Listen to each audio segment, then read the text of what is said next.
बाळा, आमचीच आठवण काढत होतास ना, त्यामुळेच तर आम्ही प्रकट झालो.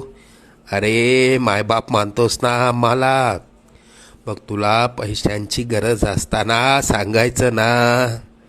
कोणापुढेही हात पसरू नकोस. लोक 2-4 हजारांची मदत करतीलही, पण तुझ्या मागे सर्वांना तुझी मजबुरी हसत सांगतील. आता तुला कोणापुढे हात पसरण्याची वेळच येणार नाही.